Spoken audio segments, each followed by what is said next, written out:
بسم اللہ الرحمن الرحیم۔ یہ تکریم قرآن پروگرام ہے اور آج کی اس نشست میں سورۃ البقرہ کے رکوع نمبر 11 کے حوالے سے چند معروضات پیش کی جا رہی ہیں۔ سورۃ البقرہ کے رکوع نمبر 11 میں 10 آیات ہیں۔ آیت نمبر 87 سے لے کر آیت نمبر 96 تک اس رکوع میں بنی اسرائیل کی چند ایسی گمراہیوں کا تذکرہ کیا جا رہا ہے جو ان کی اجتماعی اور سماجی زندگی کا حصہ بن گئی تھی اور مقاصد شریعت کی تکمیل کی جدوجہد سے بنی اسرائیل کے منہ موڑنے کے نفسیاتی اسباب میں شامل تھیں، مثلا تکبر، حسد، تعصب، عقلی و فکری جمود اور قدامت پرستی۔ اللہ تعالیٰ نے جو نعمتیں اور فضیلتیں بنی اسرائیل کو محض اپنی رحمت اور فضل سے عطا فرمائی تھیں، بنی اسرائیل کا ہر فرد ان نعمتوں کو اپنا ذاتی اور پیدائشی حق سمجھنے لگا تھا، اور اسی غلط فہمی کی وجہ سے انبیاء بنی اسرائیل سے بنی اسرائیل کا سلوک تکبر اور مسلمانوں کے ساتھ بنی اسرائیل کا رویہ حسد اور تعصب پر مبنی تھا۔ پھر تکبر، حسد اور تعصب نے بنی اسرائیل کو حق اور حق شناسی کے اعتبار سے عقلی و فکری جمود اور بدترین قدامت پرستی میں مبتلا کر دیا تھا۔ آیت نمبر 87 یعنی اس رکوع کی پہلی آیت میں بنی اسرائیل کی اس اجتماعی گمراہی پر روشنی ڈالی گئی ہے کہ ایک جانب اللہ تعالیٰ کی طرف سے حضرت موسیٰ علیہ السلام پر تورات کے نزول سے ہدایت کا سلسلہ بنی اسرائیل میں جاری ہوا اور حضرت عیسیٰ علیہ السلام تک ایک تواتر کے ساتھ ان میں نبی تشریف لاتے رہے تاکہ صالح اور بہترین قوم کے طور پر ان کی تعمیر کر سکیں، مگر دوسری جانب بنی اسرائیل نے اپنے معمار اور مسلح انبیاء کرام کے ساتھ جو رویہ اختیار کیا وہ سخت متکبرانہ تھا۔ اس تکبر کی وجہ یہ تھی کہ بنی اسرائیل منصب نبوت اور ہدایت الہی کو بھی باقی اللہ کی نعمتوں کی طرح اپنا پیدائشی حق اور ذاتی مفادات کی تکمیل کا ذریعہ سمجھنے لگے تھے۔ چنانچہ ان میں سے ہر صاحب علم خود کو ہدایت یافتہ حضرت موسیٰ علیہ السلام کا جانشین اور منصب نبوت کا مستحق سمجھنے لگا تھا، اور جب اللہ تعالیٰ کی طرف سے ان کی اصلاح کے لیے واقعی کسی نبی کو بھیجا جاتا اور اللہ تعالیٰ اپنے فضل اور اختیار سے اسے نبوت اور ہدایت سے سرفراز فرماتے تو یہ بنی اسرائیل اس کے جانی دشمن بن جاتے، اس کو جھٹلاتے اور موقع ملتا تو قتل بھی کر دیتے۔ چنانچہ اس آیت میں فرمایا کہ وَلَقَدْ آتَيْنَا مُوسَى الْكِتَابَ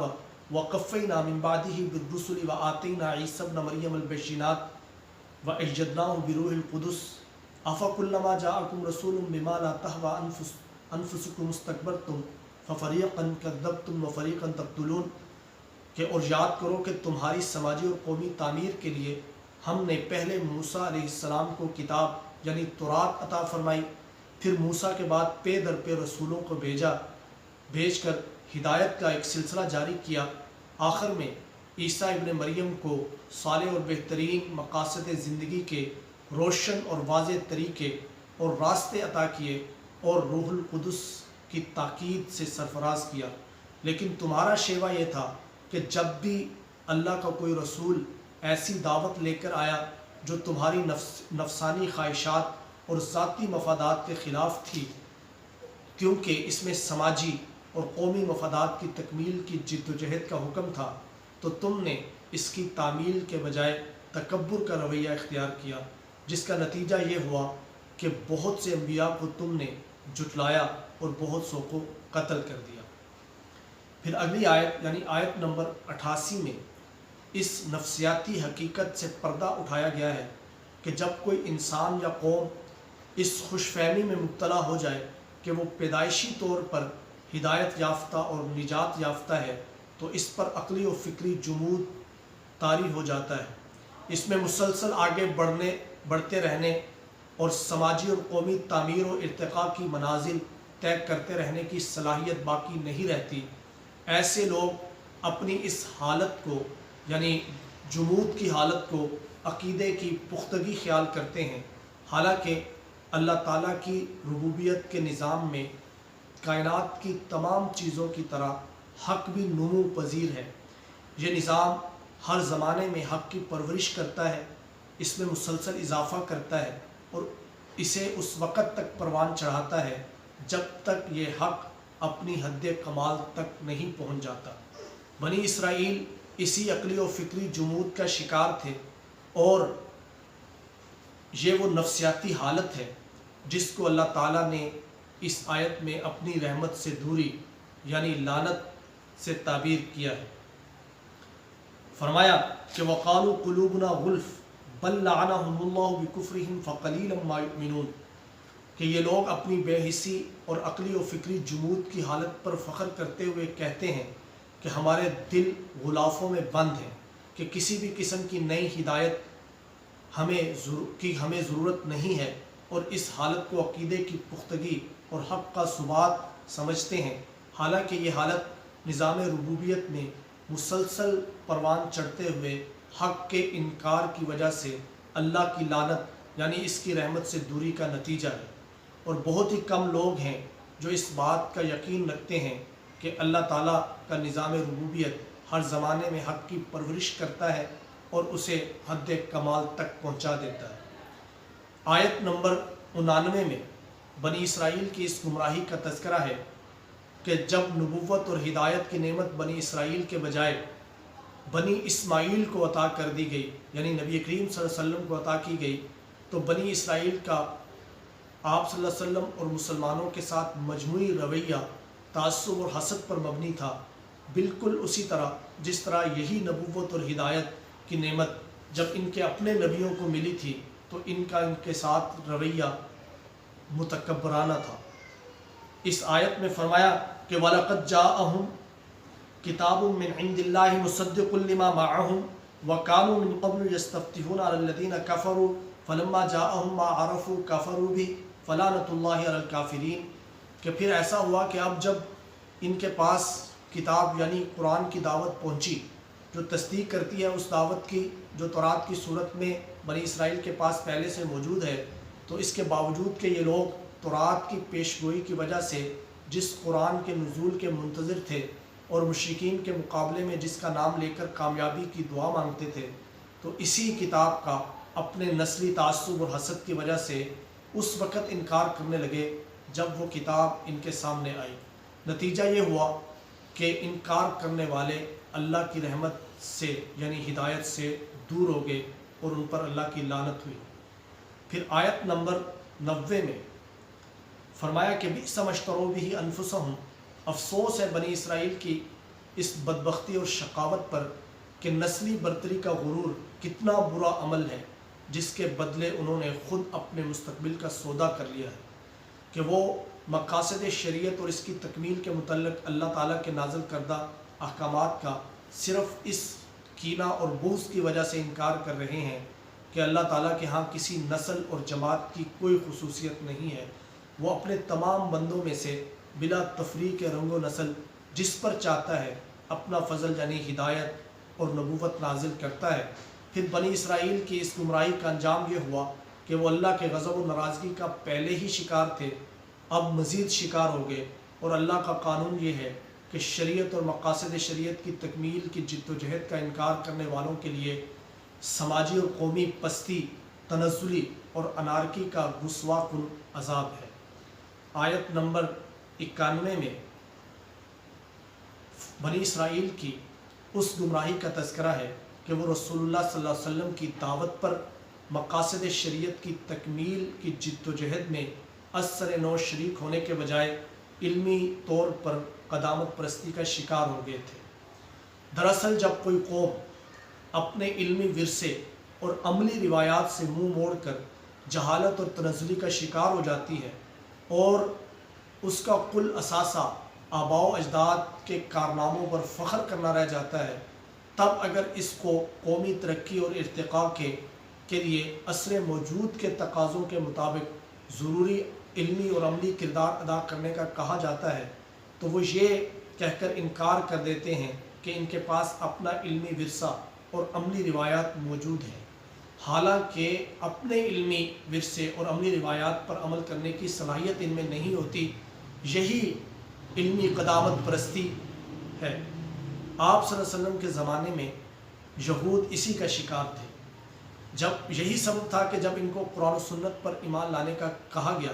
تاکہ انسانیت کی کامیابی اور ارتقاء کے عظیم مقاصد کی تکمیل ہو سکے، تو جہالت اور تعصب کی بنیاد پر کہنے لگے کہ ہم تو صرف اسی وحی پر ایمان رکھیں گے جو ہم پر نازل ہوئی ہے، حالانکہ یہ نہیں دیکھتے کہ رسول اللہ صلی اللہ علیہ وسلم پر نازل ہونے والی وحی تورات کی تصدیق کرتی ہے اور انبیاء بنی اسرائیل پر نازل ہونے والی وحی ہی کا تسلسل ہے۔ پھر ان کا یہ دعویٰ بھی محل نظر تھا کہ وہ تورات پر ایمان رکھتے ہیں، کیونکہ ان کی سابقہ تاریخ اس کے بالکل برعکس تھی۔ چنانچہ آیت میں فرمایا کہ وَإِذَا قِيلَ لَهُمْ آمِنُوا بِمَا أَنزَلَ اللَّهُ قَالُوا نُؤْمِنُ بِمَا أُنزِلَ عَلَيْنَا وَيَكْفُرُونَ بِمَا وَرَاءَهُ وَهُوَ الْحَقُّ مُصَدِّقًا لِمَا مَعَهُمْ، کہ جب بنی اسرائیل سے کہا جاتا ہے کہ جو کچھ اللہ نے قرآن و سنت کی صورت میں نازل کیا ہے اس پر ایمان لاؤ، تو کہتے ہیں کہ ہم تو صرف اسی پر ایمان لائیں گے جو ہم پر نازل ہوا ہے، اور اس کے علاوہ تمام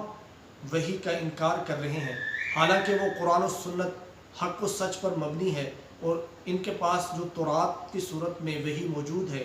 قرآن اس کی تصدیق بھی کرتا ہے۔ اے پیغمبر فرما دیں کہ اگر تورات اور انبیاء بنی اسرائیل پر نازل ہونے والی وحی پر سچا ایمان رکھتے ہو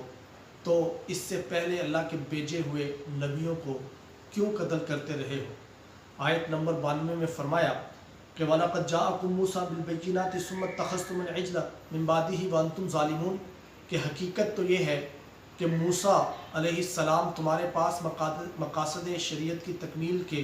روشن راستوں کے ساتھ آئے، مگر اس کے بعد بھی تم نے بچڑے کو بطور خدا اپنا لیا اور شرک کا ظلم